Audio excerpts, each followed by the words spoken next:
So let's start very broadly, very generally. The first question: where should we realistically start from?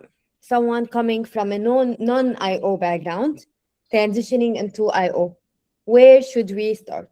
So not having any IO, like not even having a psychology background, because that's one of the things that I think is what differentiates us, right? And when we're trying to speak, and I'm very heartened to see that at FIOP this year, if you're able to attend in New Orleans, there are several sessions that are talking about how to talk about IO, which I thought was kind of interesting. I've added a couple to my list. I'd like to see what they have to say.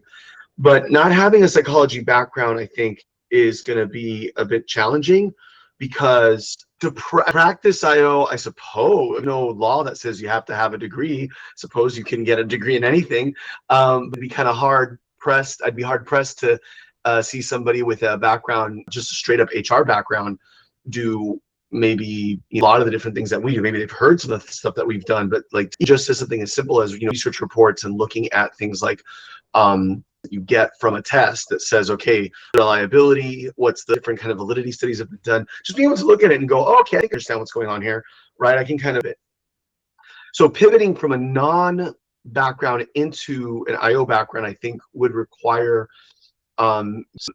exposure to, like, not to become a statistician, but to become someone that is fluent in that language, right?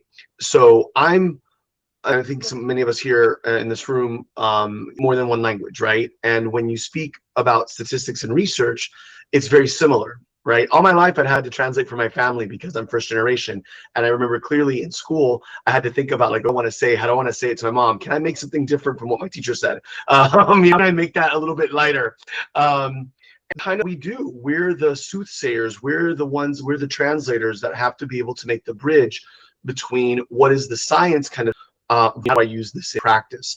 So if you're coming from like having no background whatsoever, you realistically start, I think you can do some, you call it, this, but I'm blanking on it right now. It's like education, but it's a much fancier word.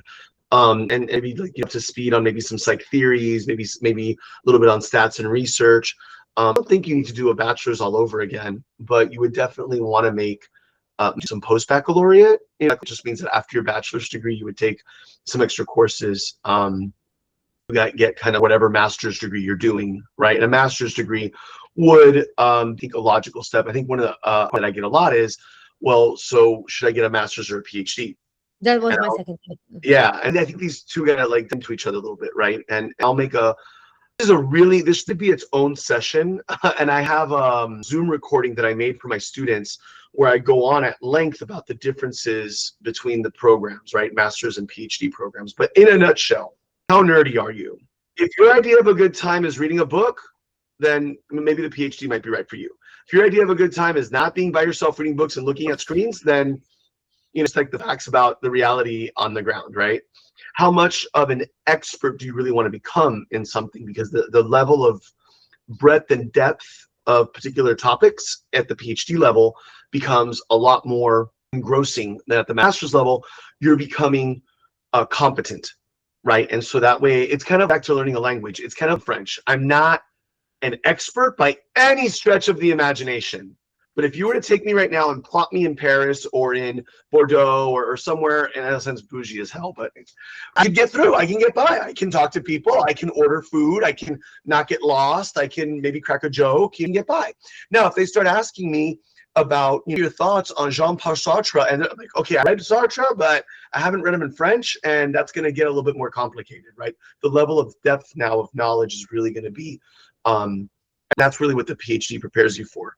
Just throw this one back to you because you've been now in the trenches after having done a master's degree. How do you feel that that's prepared you? And if I recall, I don't remember right now, so something wrong. You were interested in pursuing a PhD. Not in IO. Okay. I want to pursue a PhD in other areas too, right? We're not the only area. What about you in terms of the master's education and how that's prepared you for what you're doing? I'm advocate of the masters for those that are depending upon, and I love how you framed it. You said, how much of a nerd are you, right? So way that I frame it is, what do you want to do with your IO degree, right?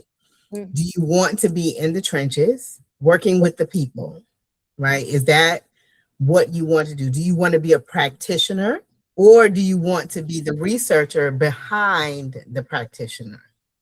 Is the question that I ask, right?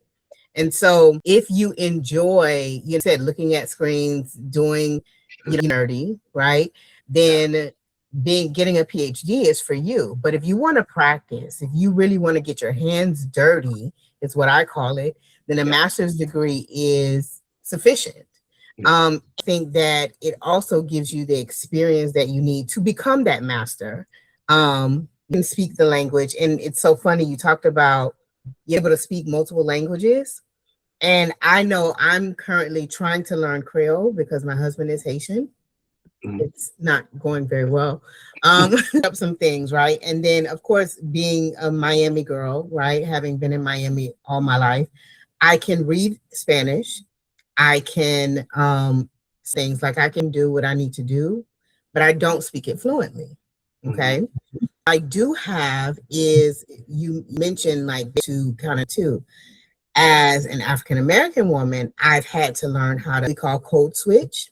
So having to do that language transfer or translation, right? It was something I had to do when I first got into IO, but it's come in handy for me when I'm having conversations with CEOs and business managers, when I have to take that researchy language, right? And tell them, okay, why you need to do what I'm telling you to do. I have to speak to them about their bottom line and present my case to them in a way that they understand, because they don't care anything about validity, the reliability study, and so on and so forth. Like, it goes above their head. So to be able to translate that into plain language is really important. So that translation, you're right, is really important. I think you can get what you need at the master's level, but it depends on what you want to do with your degree. What is it that you want to do in the trenches? What do you want to do for people? You know, how do you want to execute it is going to determine whether or not you want to have a master's degree.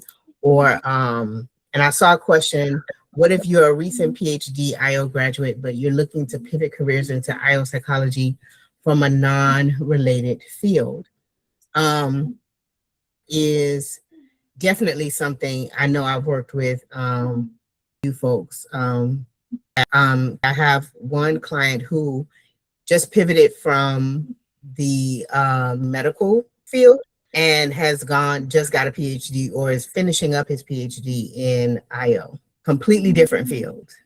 But because he is older and has worked in management and so on and so forth, I worked with him on pulling out from his experience the lived experience that actually matches what IO is. Because to be honest with you, IO is lived experience, like what I found IO to be. And so if you can actually pull out the lived experience that you've already had especially if you're somebody, you had a career already, you've identified quite a few IO theories in working. Yeah. I realized there were these theories behind explaining kind of that you're dealing with, because, well, you hadn't studied it. So how would you know it? And yeah, you're absolutely right, Janiece. I like how you stated that, because I think it's taking a little bit of an audit of, okay, so far, like my knowledge, skills, and abilities. What are some of the things that I feel like I have done, and thinking about, okay, what might be driving this, right? Like, motivate people, right? Because that's kind of influence. I mean, we're always trying to motivate others. But when you're in a position of power, like the supervisor, being a manager, being, you know, a title, now that motivation takes on a different kind of to it, right? So thinking about like things that you, and maybe it was just trial and error. You know, getting right now the name of it, but there's a theory I remember once heard about that basically says we're all theorists. All of us are theorists. We're all creating theories about how we think things work and why we think they work the way that they do. The difference between our personal theories and the scientific theories is that the scientific theories have more evidence to back it up. It's not just my personal experience, right? My lived experience is absolutely important. But then when I start to extrapolate and say, well, does this apply in a lot of different areas? It gets a little tricky, because it may or may not, right? Unless we're still developing our hypotheses, we're still developing our, of how the world works, right? And why we think things are the way that they are. And tied to the second question that I was put up about the idea of the scientific versus non-scientific explanations, I think one of the challenges that we face is becoming a storyteller. Your job is to read to be able to understand enough of the scientific way of knowing, of understanding the world. And then what's the story that's trying to be told here? Right? We all love a story. Humans, beings love a good story. We live by stories. And so what is being said, right? If we have a survey, we have results, right? Oh, the averages are different. Well, who cares? What's the story that's coming out of this? The statistical significance just tells us that, well, it's maybe not due to chance. Could we still be wrong? Yeah, there's a 5% chance we might be wrong. But nor there. The fact is that we have some evidence to suggest, hey, might be going on here, and something might be different, or there's a gap, or there's whatever that might be. I think that fourth is like, for me, it's going back to the language analogy. It's like the fourth between languages. And it's when we're talking about idiomatic expressions. Right now, what's an idiomatic expression? It's raining cats and dogs. If I say that in Spanish, no one understands what the hell I'm talking about. Let's kill two birds with one stone. That makes no sense, right? Yo, you think that you're the last Coca-Cola in the desert. That comes from Spanish. You've never heard that before, but the Cuban thing. You think that you're the last Coca-Cola in the desert, right? Because you're like all that. But you can make some of these idiomatic expressions. However, some of them don't make a whole lot of sense. And you have to think about, okay, I'm not sure word, literally. I have to translate the overall meaning, the overall equivalence of what's kind of being the exact translation, right? And that I think requires just like how I said croissants instead of two croissants in French. Because the word de and du are very similar to each other, at least when I was first learning French, and I couldn't tell the difference. And when they say Parisians aren't nice, that is not true. They were very nice to me. They said, oh, yes, I will give you your God croissant. So I was thinking about it. Did you want to add, Janiece, to that? No, I think what you said was absolutely perfect. And what I will add to that, though, is in addition to Dr. Rodriguez, audience also plays a role in transitioning between non-scientific and scientific. So depending upon who you're talking to will depend upon how and when you need to move back and forth between the two. Know your audience. Yeah, absolutely. You need to know your audience, to whom, and what's the purpose of the message? What's the purpose with which you're communicating? Am I communicating to inform, to make decisions, to persuade? Right? Like what's I'm written, oral, it doesn't matter, right? Mm-hmm. Another question of distinctions between a PhD and a master's in terms of the workforce. Yeah. So as a PhD, I don't think it's for everybody. This is not a walk in the park, okay? This is not, oh, wouldn't it be nice? Wouldn't it be? No, actually, a lot of other things in life would have been a lot nicer. This background that I have behind me is a lot nicer, Is it worth it? I think so, because I do not regret not one iota anything that I've ever done, and I'm glad that I did what I did. What are some of the hardcore differences? I think you can be as inventive as you want to be with a master's degree, and there's a lot of wiggle room in terms of what one can do. I think the ceiling comes when it becomes more technical. Right? If, for example, let's say that I want to get certified to interpret certain types of personality tests, like the Hogan, a famous one, right? Well, Hogan isn't going to let just anybody, at least as far as I know, right? They're not going to let just anybody do it, because you know what? It is complex. The Hogan is a very complex personality assessment. So you need somebody with a certain background, right? People afford you that a master's degree won't necessarily afford you.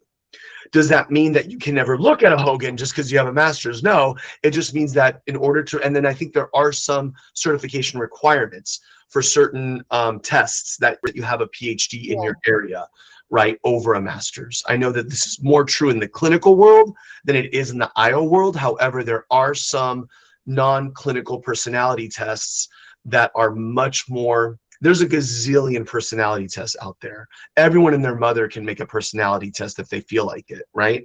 So, you know, if you have a personality test, you certainly can with a master's degree. The thing is when you start hitting that technical psychometrics, convergent validity, and all these other kinds of things that you go, okay, well, maybe I can speak for my program and a few others that I'm aware of. We do a little bit of that stuff, but we don't go deep into that. I psychometrics. So that's an example, but I would argue that, and then there's teaching, obviously. You can teach at, I think at institutions, as long as you have 18 credits, you can teach courses I don't know about teaching courses to grad students without a PhD.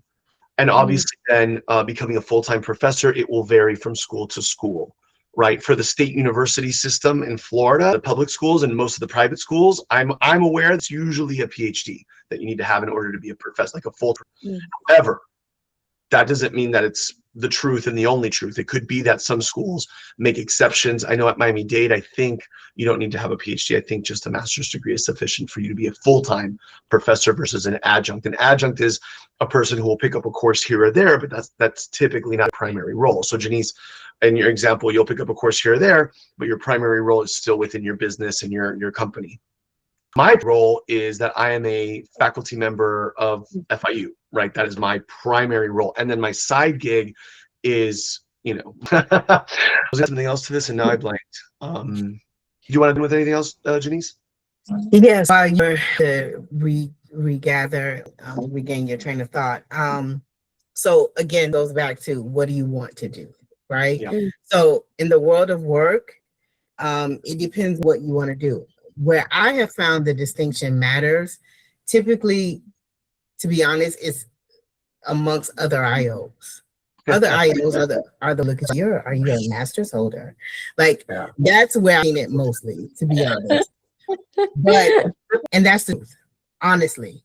When I'm in a room of normal people, and when I say normal, I mean outside of I'm into a room that isn't that, and I say. And what do you do? Well, I'm an IO psychology practitioner.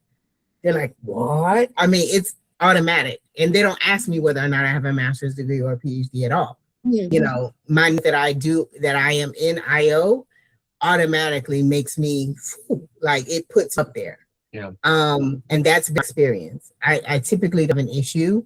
Yeah. And what I love about IO, to be honest with you, is that I feel like the sky is the limit. Yeah. Even with a master's degree, because we have so many or so much, so discover. To draw upon. There's lots to pull from.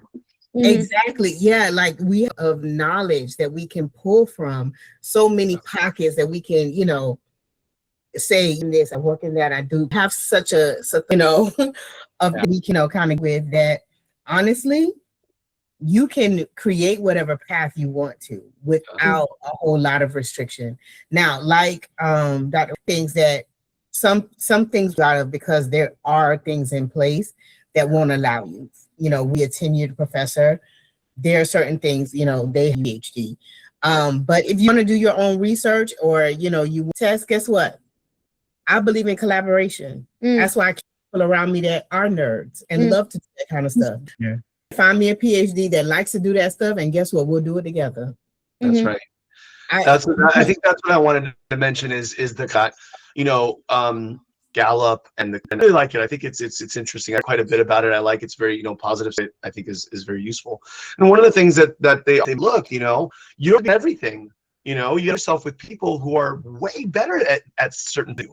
So if statistics is not your forte, what you should be is just good enough so that you know, kind of know, like you want to do some research, but you know, I'm not need to be okay. So I whose stat skills are, and then maybe their strength, or excuse me, my strength is their weakness.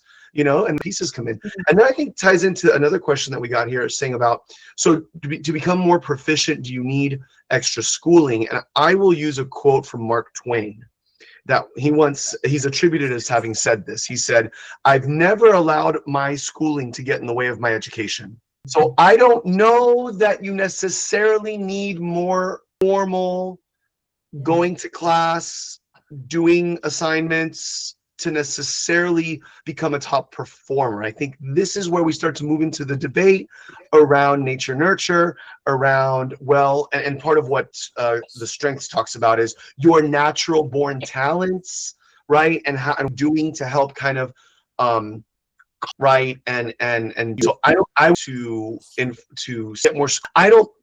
School is not a cure-all, a panacea, right? I mean, more is going to be better. I think quality matters. I think what you do matters, right?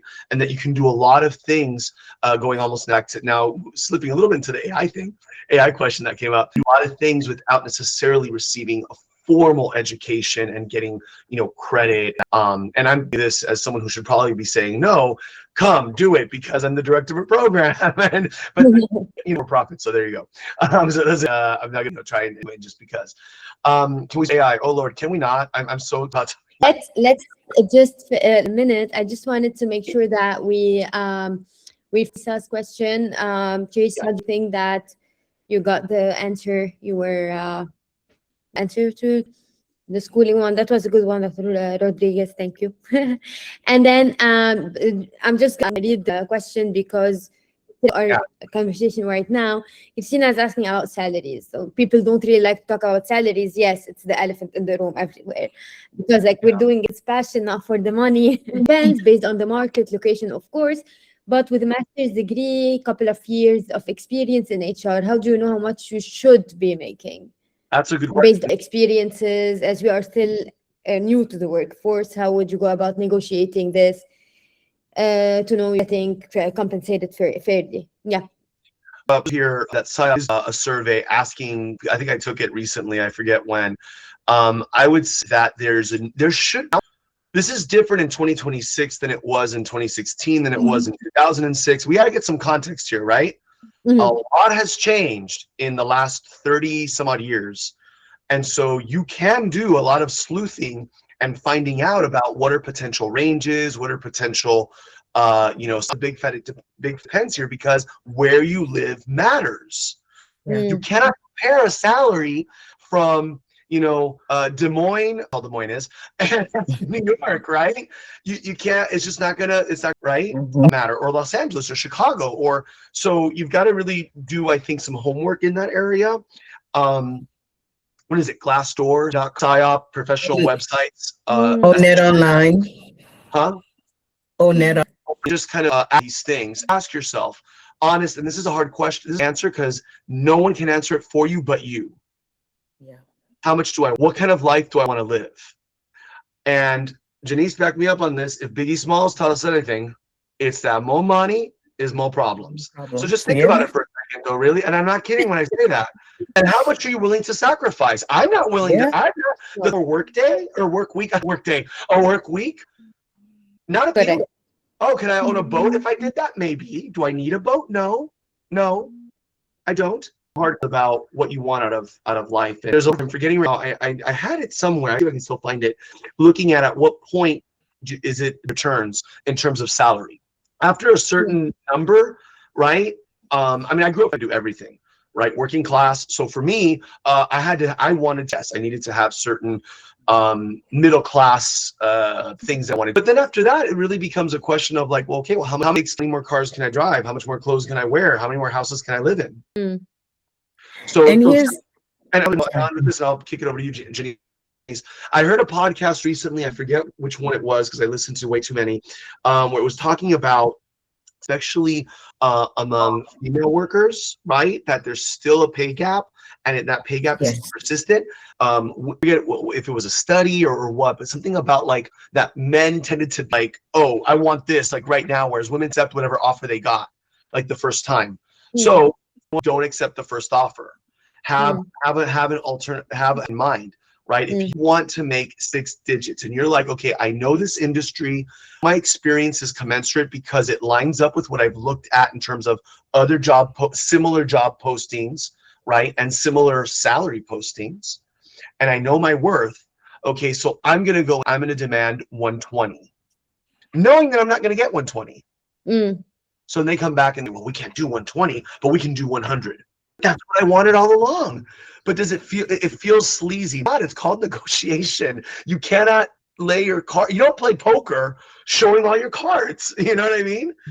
It's unfortunate, I know, but that's just kind of the way it is. I just want to make that in my head that's something that was better negotiation skills.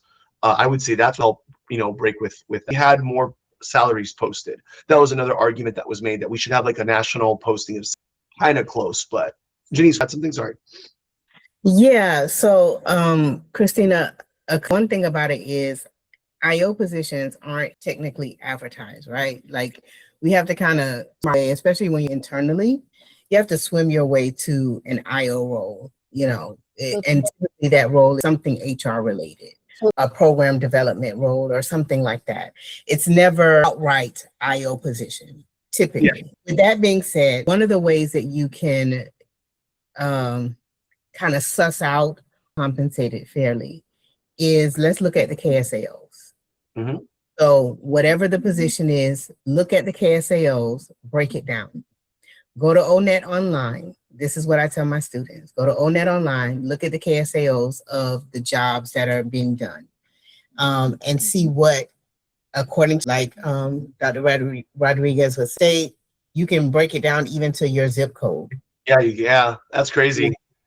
Zip code matters. Zip code matters. And see for the same types that are being done in the role that you're applying for, what is the compensation looking like for that type of work?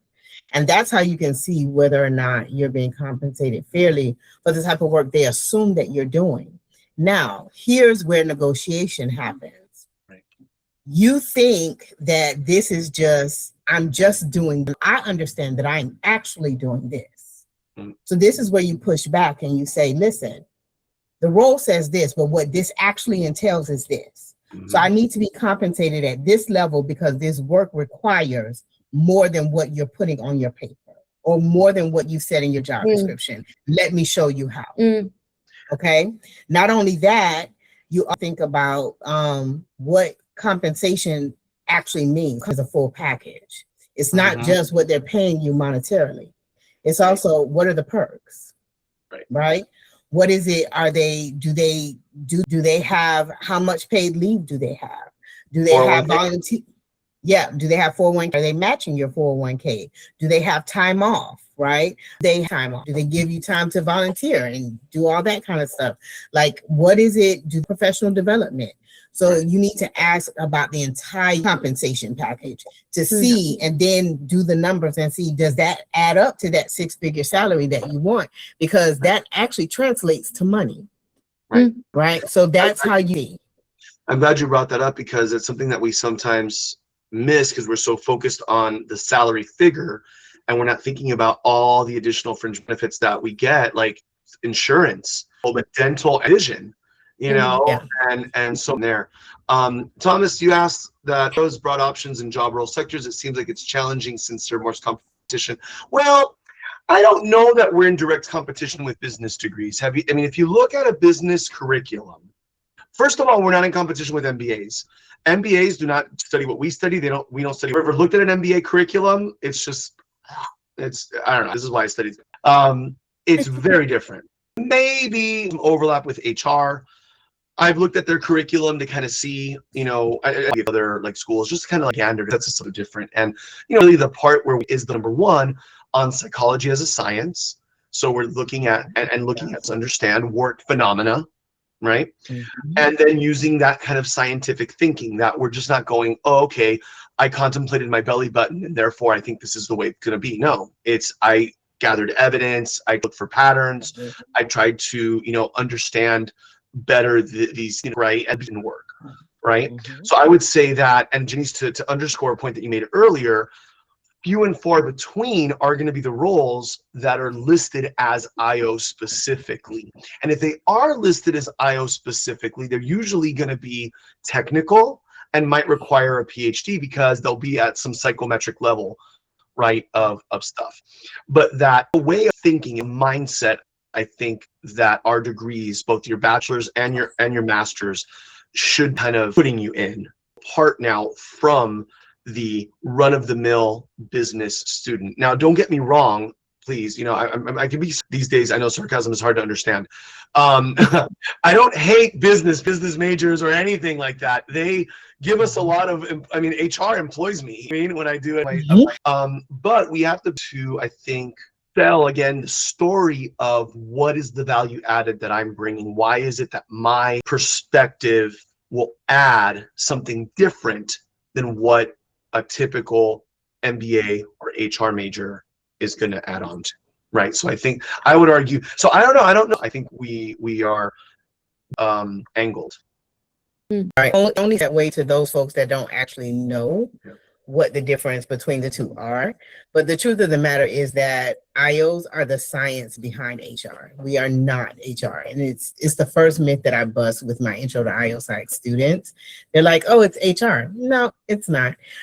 We are the science, you know, and that is something professionals are definitely, they are necessary, but they are executors. We create what we research now, which is very practitioners, which tells you that we are, there's something a little bit deeper in what we do and what we are trained to do, what we study and execute, how we think of the fact we do things that are based. That's where our differentiation. We are evidence-based solvers. That's what it is. We don't just do what is prescribed, right?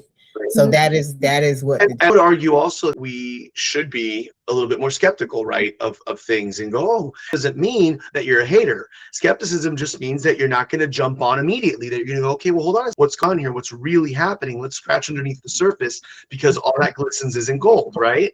And so that's kind of what I think a master's degree level will kind of, you know, provide you area.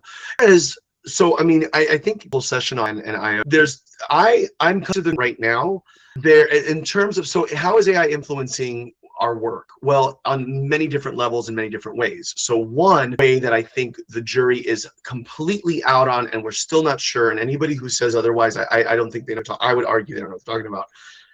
Is it killing jobs or is it creating jobs? We don't know. It definitely seems like some companies are making decisions thinking that AI is going to get to a level in which we're not going to need certain workers and certain work will become redundant. However, I've also read of companies who just recently fired a whole bunch of people, having to hire a bunch of people back because they realize it's this thing called AI slop. And actually, and something I think SHRM came out with about a year ago that I thought was really cool, AI plus HI. Right? Human intelligence is necessary in order for artificial intelligence to work. And don't even get me started. Artificial intelligence is just like a misnomer because it's not intelligent. I don't think it is. In selection, and if you want on that one, because I mean, they're using it. There is, I don't know, there's a gentleman who sued Workday, is denied. So he thinks he got blacklisted or something.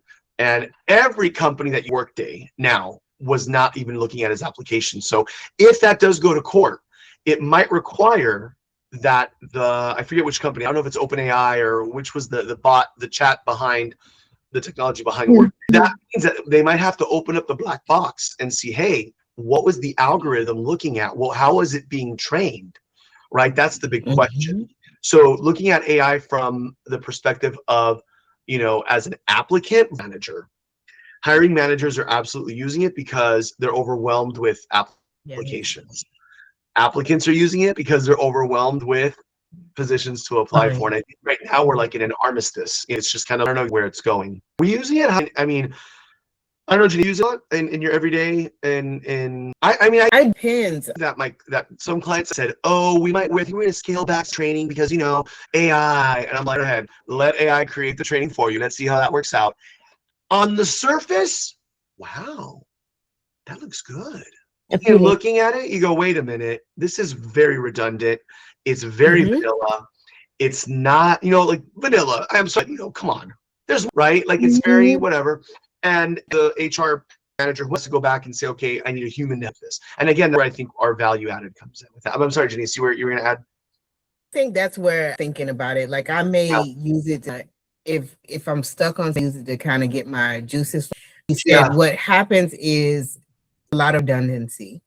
And it is very vanilla. It's just like, oh, well, I need to definitely put a little salt here, a little pepper here, and some paprika, because it's just not, yeah, it's you. It's gives a good, Yes.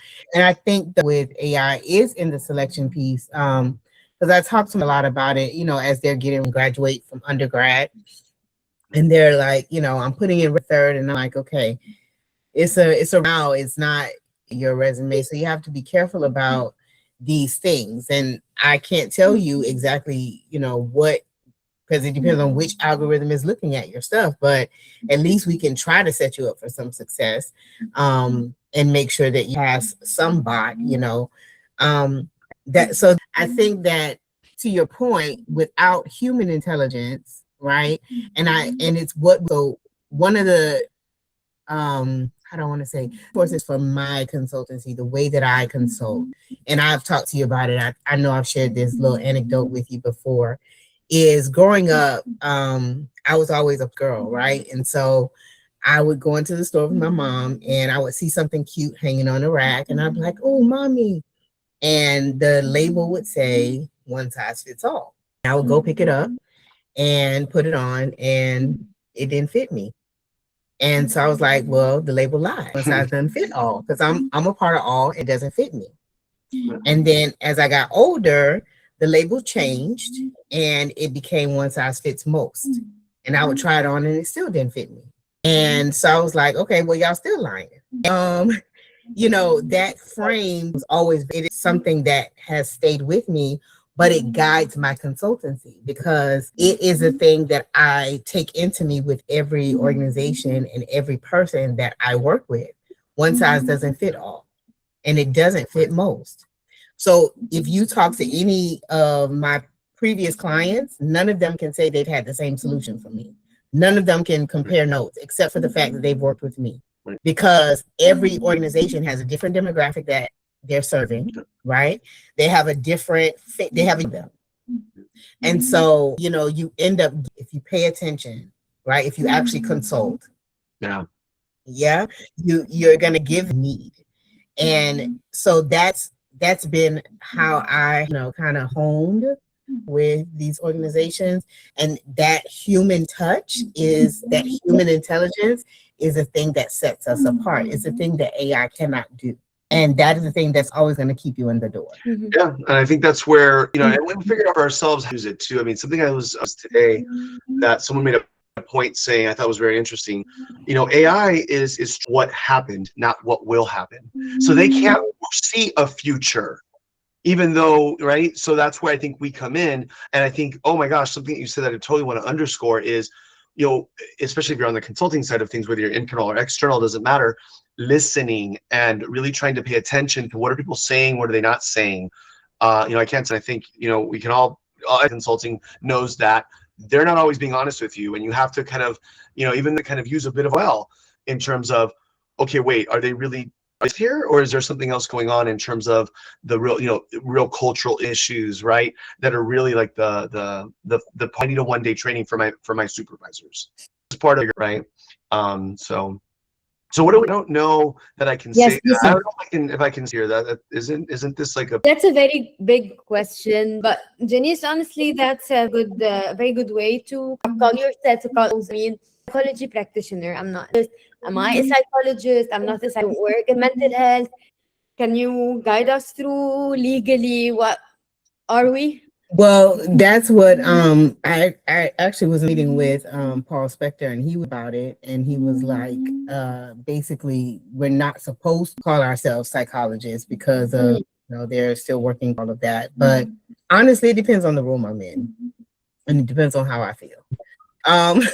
But for the part, we'll say psychology practitioner, right, or an IO practitioner, for the most part.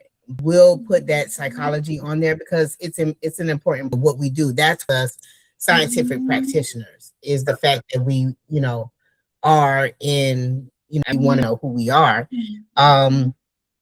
Think that the jury's out and they're still working out the kinks on whether or not you can just flat out say IO psychologist. But again, it depends on that you're in. I would, oh, don't say that you're a doctor when you go into the consulting, because they don't like to hear that, because they think that's pretentious.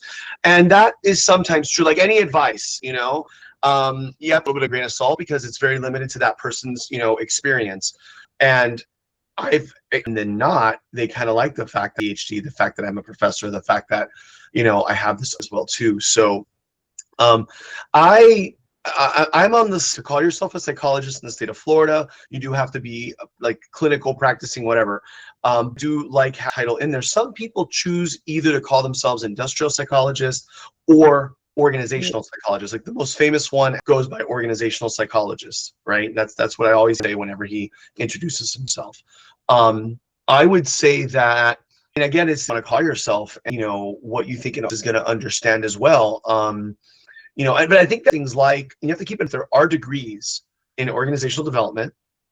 There are some programs that offer degrees in coaching. There are some programs that offer degrees in leadership, right? I mean, a lot of degrees in those specific areas. I like to highlight the psychology because of what Janiece just said. The science, the theory, the background. We are a psychologist, and this is where I feel I have to educate people. Just because I'm a psychologist doesn't mean that I'm a therapist. Those two things do not go. Anything, I kind of do like therapy for our interaction can be, right. So I tend to lean on calling myself more psychology than some of these other titles that are there. Here, she uses terms the audience will understand. She just says what she like: leadership development, executive coaching, OD consulting, HR consulting, and a PhD in psychology. Everyone does a little differently.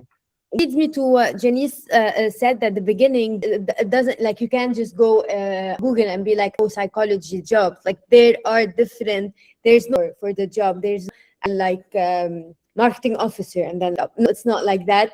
I believe a lot of my classmates, a lot of my colleagues are struggling to know what to, like, I don't want to say like struggling to know where, but it's very broad. It's very to know what you want to do. So am I under the executive coaching area more than the, and then from here I'll subscribe to get like more notified on alerts. I mean, yeah, this is I think, and I would say that anywhere that people organize to do things, we can offer some help.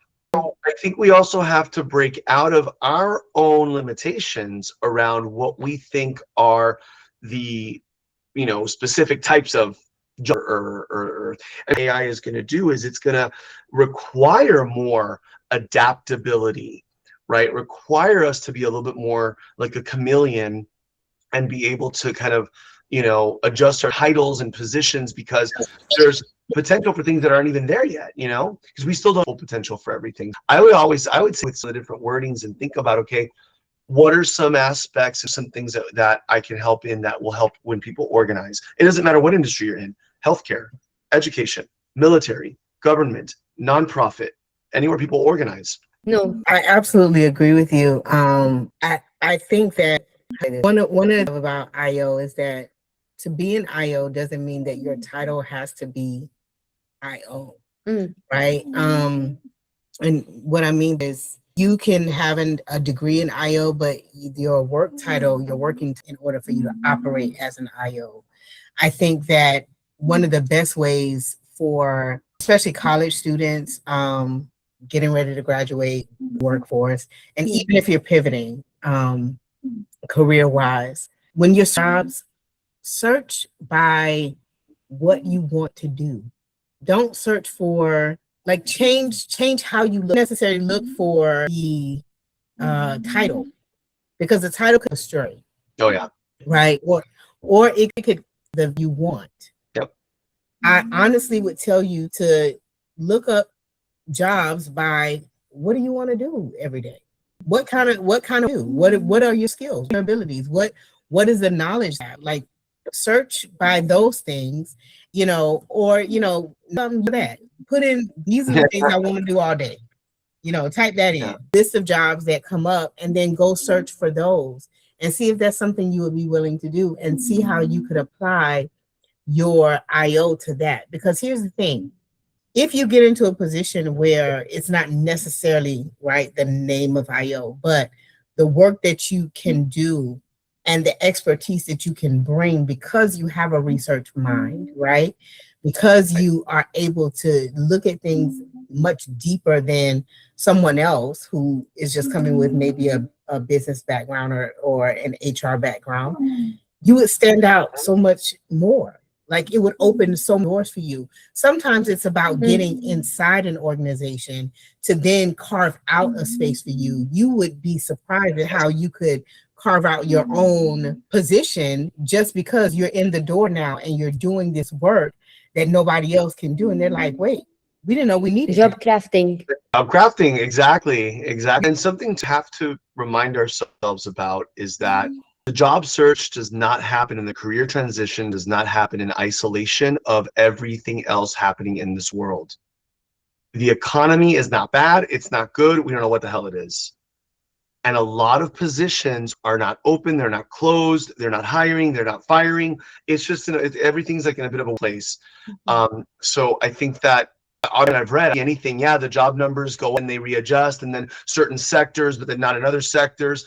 And one of that in a lot of organizations, and this is influencing a lot of organizations around all different kinds of industries, are just they're not that they're not hiring, they're not they were before. Because the problem that we go back to again is, well, if AI can do this, why am I hiring somebody, right? And potentially spending all that money going through the whole selection procedure when I'm, so there's a lot to take into consideration. There's also other economic and political factors that go into, why organizations are. So I think part of it is having I know patience, it really is, but patience, and to kind of like what you were saying, creative in the way that you kind of approach it. Funny, feels older. We remember talking a lot about, the 21st century, when the 21st century gets here. And I've been going back in a lot of papers from like the early 2000s, and we sounded so, and now that we're like 3 decades deep into the century, I mean, a lot of paradigms that we are not seeming to hold. So this is going back to your point, and maybe with that. But I think that just the old way of I applied to a job and I'm going to hear back. Folks, the name of the game is ghosting. It rolled into the application world. I don't know, but that seems to be the order of the day, and unfortunate. Yeah, you almost have some of the old school ways, especially of getting hiring. I think the swing back when it comes to technology. I'm not a doomsdayer, but not Pollyannish either. I kind of am somewhere, depending on the day I wake up. But I think that you're someone who transition.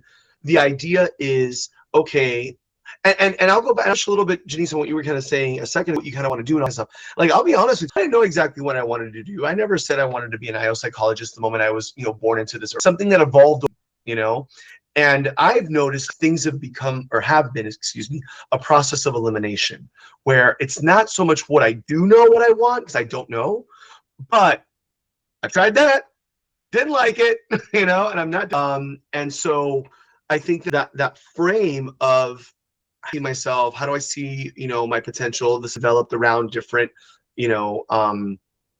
areas, some introspection is really important to, wouldn't you say, and as how you're doing it, because maybe you're going full speed. I need to take a step back and go, should I really be applying to 100 different positions in one day? Is this really going to help me? Right? Probably not. Yeah. No, I absolutely agree. I what you said about, what if exactly, at least you know what you don't want to do. That's like right. I don't want to babysit, or I don't want on the is, talk like until you can figure it out, especially for those of us that are still, just fresh out of, haven't really had it, there are certain things. For those of you that don't know either way, let's throw some spaghetti at the see what sticks. Why not? That works too. The pasta's cooked, right? You throw it on the wall. And to see if it sticks. That's and right. so, That's right. you just, because and that's a part of the lived experience. That's a part of figuring out what it is that you're good at, what it is that you excel in. It's one thing to be able to do it well, right? And to enjoy doing it. And that's such a to be in, right? The Venn diagram where this overlap, and I'm interested in this and I'm good at it, because those two things don't always go together. I could be very interested in these things. For example, I love astrophysics and all that crap. Am I any good at it? Absolutely not. I have no idea how to run any of those equations, right? Are there certain things that I'm very good at that I don't really have an interest in? I can name, I think, when we're able to find that, that's a beautiful thing. Now, just because you aren't able to find that sweet space doesn't mean how a failure or a fraud or not able to, sometimes you have to mildly interested in because maybe it serves some other purpose, later on, right? The issue is that it's stuck, right? Because you're making too many compromises in terms of, what you want to do yourself. Let's jump to, thank you much for all the question. She wanted to ask Janiece, can you speak more to how an IO with background in organization and leadership, someone who lives to create a change and better organizations, may start doing something like you are doing? Well, I mean, you're leadership, so it's just a matter of yourself. Now you're talking about doing it externally, is I guess would be my question. Because if you have an organizational leadership already, is it something that you're doing? And you can come off mute if you'd like, Ivana. Of course. While waiting for Ivana. Sorry. Yeah. You know what? I have never actually used this platform for a meeting. It's my first time. Yeah, no. So yes, on that was eons ago, and not that many eons ago, but a few. And that was prior to my PhD. And so it's kind of, I have that background, change, leadership and a bunch of those kinds of things. And so I am kind of like in starting over. And when you're speaking about what you do, my heart actually fluttered. That is what I live for. Creating change, doing this, and they're lacking in things and being better, doing better. But it kind of ties into all of that. Also coach, executive leadership coach. So what I was like, oh my gosh, that's what I was looking for. I also love strategy. And recently I've been looking, but love to more concentrate on, I've picked up a few contracts here and there. I have been trying to myself out.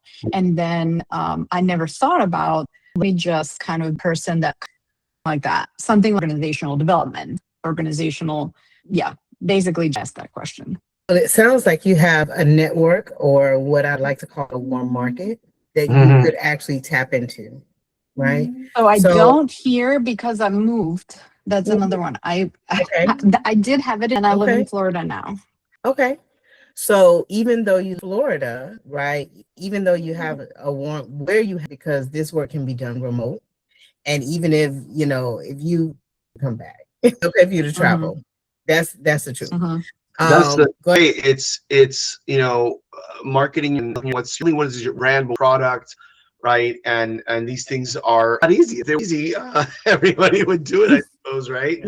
So it takes I think time of like hibernation almost, and not going to do this because it really does require all of my attention, all of my devotion, and it is in devotion. It does require a lot of commitment also, right? In terms of like, I'm especially because when Janiece is kind of like going in and kind of having your own in that way. Easy, very rewarding, but has to be ready. Like any entrepreneur, this is just like any entrepreneur. You're going out and you're saying, okay, I have this product, business idea. Here's my business plan. Here's what I'd like, right? And then you've got to get people to invest in you, to believe in your story.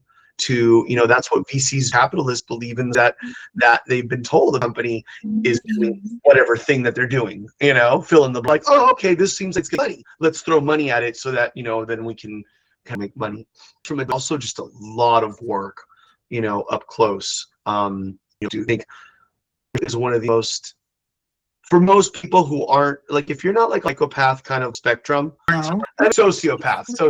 He's talking about and selling myself, and like, and I yes, they're I'd rather sell you than somebody, than somebody else. Right. Yeah. But that's what it I'm sorry, go ahead, Ivana. No. I'm that I could learn. I'm sure that I could learn how to market myself. You could definitely. It takes to learn. to continuously talk about, Mm. or at least find those openings where you're. And by the way, And I did at the board meeting. We were, and this had nothing to IO, but I had just set up our Google Workspace, and he was like, somebody in the board meeting was just like, "Oh, you did this, and this was such a like," and he said, "I needed to do this for a client, but I just didn't feel like something." He said, and I said, "Well, if you ever need help, just let me know. Like, I might take you on that offer." I said, "For a small fee." Right. Mhm. So, Mhm. but I've had that and be unapologetic about it, right? Because I Right. typically I'm one of those people, I love to help, right? I'm always willing to, and I've always in the past been like, oh, I'll help, and next thing you know, I'm stretched thin Mhm. but now I have a gift, you have expertise in certain areas. You can't just, throw all you have to learn how to market yourself. You have to learn how to speak up for yourself and say these things. And But to your point, Anna, like to answer some of you, which we would have to definitely maybe talk offline to really dig deep, but it would take you spending some time fleshing out what you want to see and what you want to do, and Right. then building a product, building a service. And that it takes time to build it. I'm not gonna lie to you, it's not overnight, like Right. like like Dr. Rodriguez, glamorous from afar, but it is painstaking, and that's not because it is definitely rewarding, especially if it's in your heart to do. um Mhm. I would have I it. was we were saying, and also knowing when not to talk shop Right. Yeah. and Right. having something about, Yeah. Right. right? Because I got it with someone, not by selling myself, but just being myself. Right. Yeah. And we're having a conversation about this and that, and I mentioned something about, oh yeah, I speak French, I'm France, blah, blah, blah. And then something, I forget how the conversation was something, and I mentioned, oh yeah, I'm going to New York for a training. Oh really? What are you doing? And I didn't say it. Okay, talking about trucking, but then so I a little bit of that, right? That's that authentic, like me. I'm just gonna see where it goes. Yeah, I think bless. I Oh yeah. think that goes without saying. But I Yeah, well, wondered, yeah, I mean, I always wondered in business if we are missing that, especially because I came from clinical background and then I was in the leadership of a clinical, like a behavioral health organization. right. So one of the IOs was that had a business. I was jealous of my colleagues that came from an MBA background. It's not that marketing class for one of my first master's degree was a different area and a different than IO, and I had to take a marketing class. And I just sat there going like, wait, this is all psychology. This is Mm, all they Mm. did was slap the name marketing Social in front of it. psychology. Mm. Marketing okay. research, marketing this, marketing that. And I was like, so I don't think it's that common. And listen, again, with all my colleagues in the College of Business, it's not that hard. Yeah. And Okay. You should read it. I got my IO degree. I do work Mhm. with small business owners. I do coach, Mm, business owners. Um, More of a tag me in, I'm a partner, right? Because I think mhm. that what you need is in there.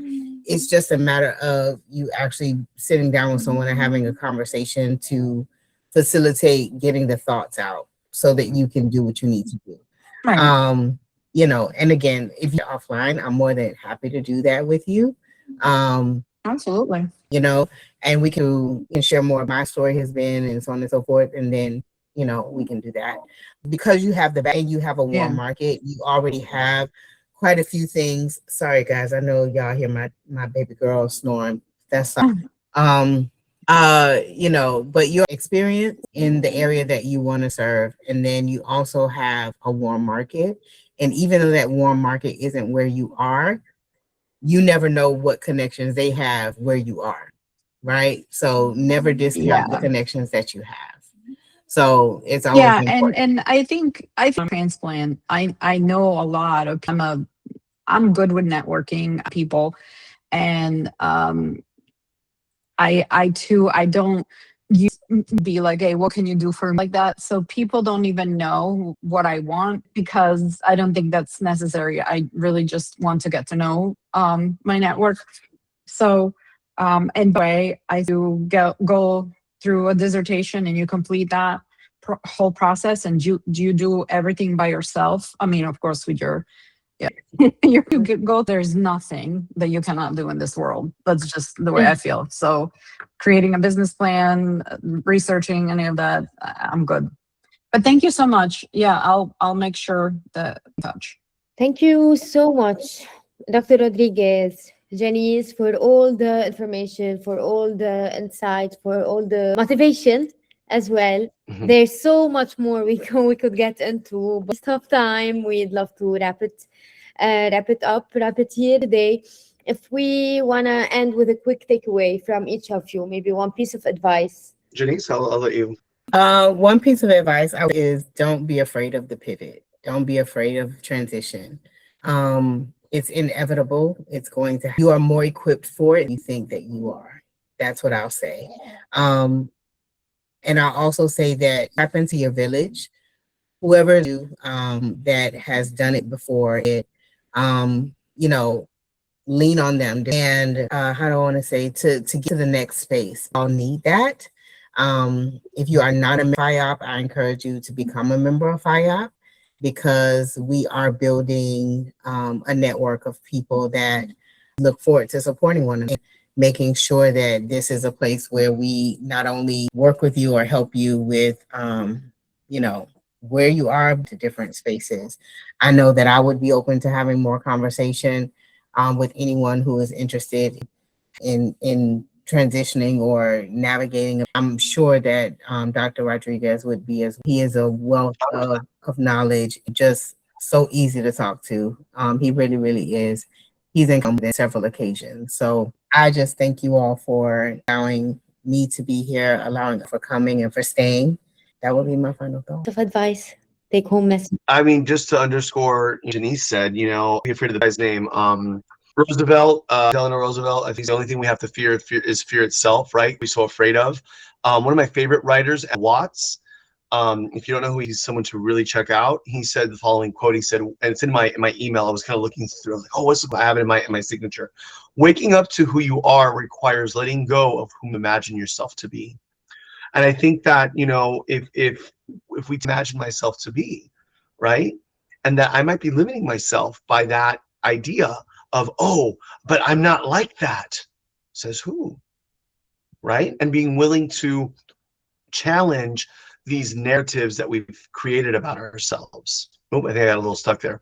These narratives that we've created about ourselves to make and it'll open up, you know, kind of more doors. Don't be afraid. Thanks again. Thank you, attendees. Thank you for staying.